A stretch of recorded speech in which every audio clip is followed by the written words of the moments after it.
Great Basin, a vast arid depression in the American West. Broad valleys alternating with towering, jagged mountain ranges. Now modern highways cross the basin and we can traverse it in a day by car. Hundreds of years ago, it must have seemed much larger to the people here who traveled on foot, carrying all their worldly goods and living in scattered campsites. These people left only faint traces of their daily lives, traces that the archaeologist has to use to infer how these people lived.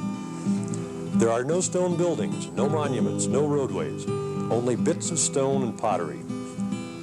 Sometimes luck is with us and wooden materials survive, as in the case of the Bustos Wickiup site in eastern Nevada.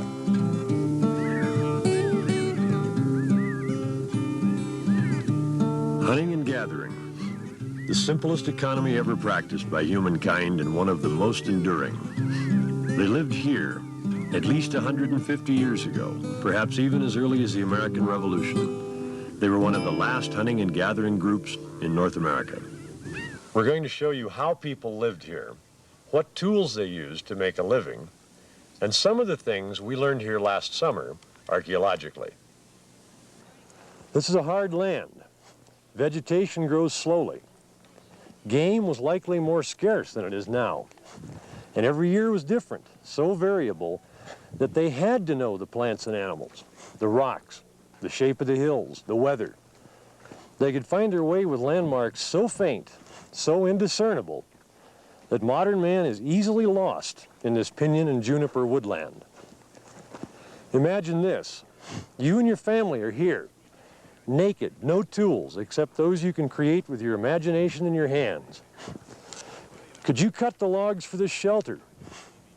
Could you find food? Could you make fire? We want to show you how they lived.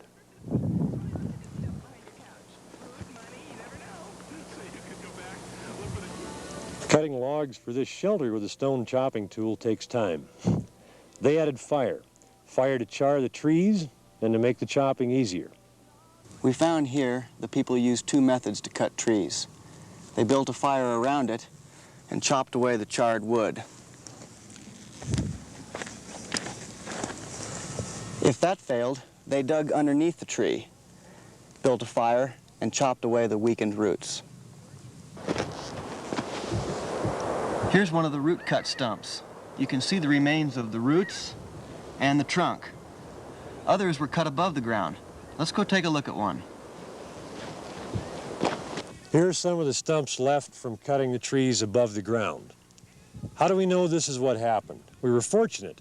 We found a tree that a person had begun chopping and for some reason quit before being finished.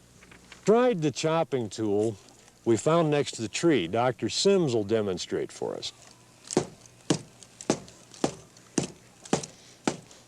And the marks we made are virtually identical to the marks made long ago.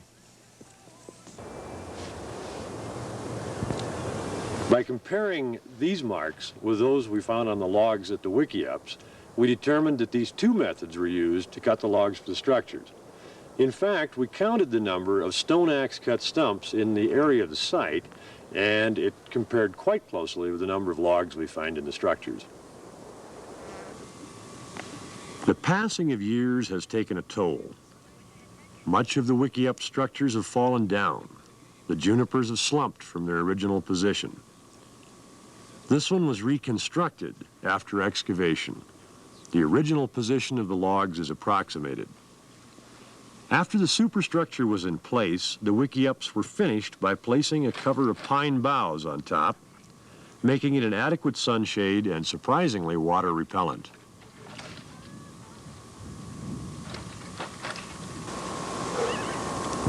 Now that we've seen how the structures were built, let's turn to another major concern of Great Basin Indians. For that matter, people everywhere: food. As the term hunting and gathering suggests, the native diet in the Great Basin was varied, consisting of animals from lizards to insect larvae to bighorn sheep, and plants were also important because the seeds and nuts of over 100 edible plants could be stored, providing a staple supply for the often harsh winters. In this region, a major winter staple was the nutritious and tasty nut from the pinyon pine. The The nuts were gathered either by roasting open the green ones, knocking the nuts from the brown cones, or for a brief time of the year, picking the fallen nuts from the ground. Pine nuts are nutritious, providing about 2,000 calories and many nutrients per pound. But they had to be able to be stored because pine nuts are only available in the fall, and competition from the birds and rodents for the same nuts was often severe. To protect their winter food supply, the people built stone storage facilities. Dr. Sims explains. We found 8 stone circles, such as this one, in the vicinity of the Wickiup site.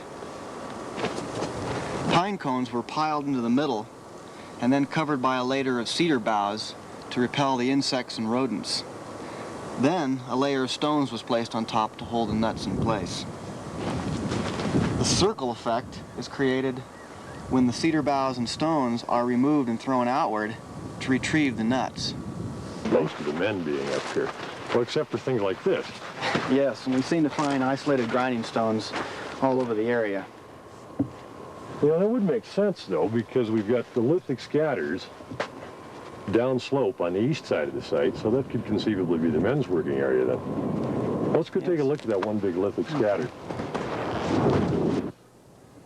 These people needed tools with sharp edges just as we do.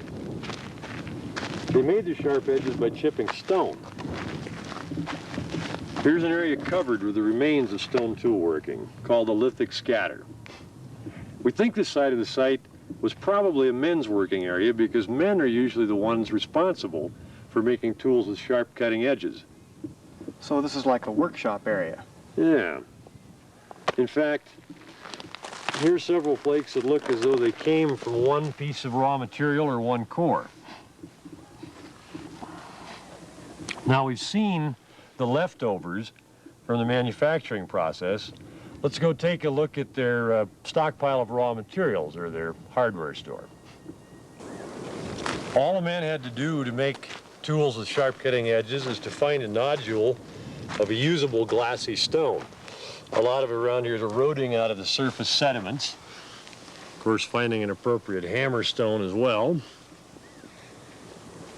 Start making chips.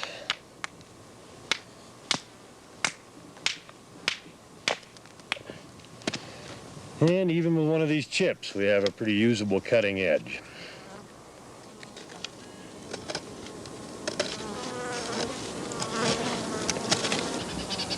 Typically, near the end of this summer's field work, we discovered a structure entirely different from the Wickiups across the wash from them. Dr. Sims will tell us about it. Over here, well away from the main cluster of Wickiups, we have a structure that's very different from the others. We know it's an aboriginal structure, evidenced by the stone axe-cut logs. In this case, they arranged the logs one on top of each other in a cribbed fashion. Here,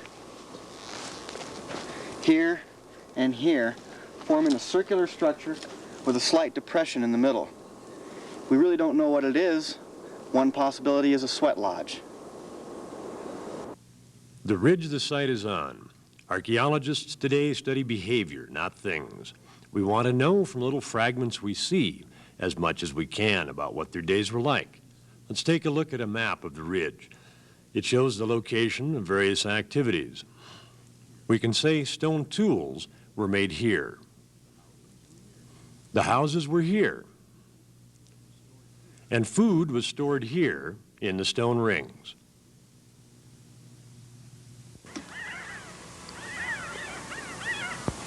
Well, it's been fun. The students learned a lot. We learned a lot. It was a good field season. Steve, what's most exciting to you here, most interesting about this site and about our work last summer?